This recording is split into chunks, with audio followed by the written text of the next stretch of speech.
আমার প্রাণপ্রিয় ভালোবাসার মানুষেরা, আসসালামু আলাইকুম। আজ প্রথমে আপনাদের কাছে ক্ষমা চেয়ে নিচ্ছি, বিনীতভাবে অনুরোধ জানাচ্ছি, কেউ এই বিষয়টা নিয়ে কোনো রকম কারো কাছে কোনো প্রশ্ন তুলবেন না। আমি সজ্ঞানে স্বইচ্ছায় আমার কিছু ব্যক্তিগত সমস্যার কারণে, আমার পারিবারিক সমস্যার কারণে আমি এখন থেকে আজাইরা পাবলিক টিমের ভিডিওতে থাকবো না। যদি কেউ ভেবে থাকেন যে আমার কোনো ব্যক্তির সাথে দ্বিধাদ্বন্দ্ব আমাদের টিমের বা কোনো আদার সাইড কোনো ব্যক্তির দ্বারা ক্ষয়ক্ষতি বা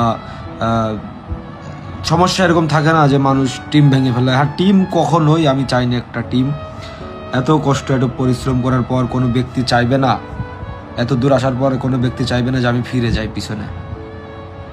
আমিও চাই না, কিন্তু ওই যে মানুষের কিছু কিছু ব্যক্তিগত বিষয় থাকে, কিছু কিছু পারিবারিক ঝামেলা থাকে, বিভিন্ন বিষয়বস্তু জড়িত থাকে। তবে আমার এই ভিডিও থেকে লিভ নেওয়ার কারণ হচ্ছে যে কারণটা আমার নিজের ব্যক্তিগত, আমার পারিবারিক বিষয়। বিশেষ করে আমাদের টিমের কোনো ব্যক্তি এর সাথে জড়িত না যে সেই ব্যক্তির দ্বারা আমাকে চলে যেতে হচ্ছে বা আমি ভিডিও ছেড়ে দিচ্ছি না।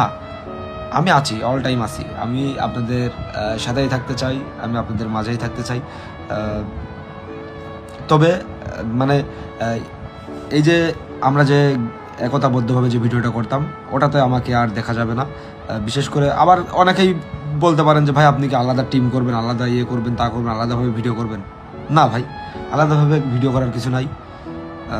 যদিও বা এমনি ইয়ারকি আড্ডা ফিল ফাজলামের ভিতরে হয়, তাইলে যদি এই আইডিটাও হয়তো আমার থাকবে না, এই আইডিটাও আমার চলে যাবে, দু একের ভিতরে এই আইডিটাও চলে যাবে হয়তো বা, খুব সম্ভবত চলে যাওয়ার সম্ভাবনা বেশি, মানে নষ্ট হয়ে যাওয়ার সম্ভাবনা বেশি। তবে বেশ কিছু ডলারও আছে আইডিতে এখন। বিশেষ করে আমাদের টিমের, আমি যে আজাইরা পাবলিক টিমে ভিডিও করতাম, ভিডিওতে ছিলাম, আমি সকল টিম মেম্বারদের প্রতি কৃতজ্ঞতা প্রকাশ করি, ছোট থেকে বড়, বড় থেকে ছোট সকলের প্রতি। বিশেষভাবে কৃতজ্ঞতা জানাই জনাব কাবির ফয়সাল ভাইকে। তার দ্বারা আমার আজ পর্যন্ত কোনো ক্ষয়ক্ষতি হয়নি, বরং অনেক অনেক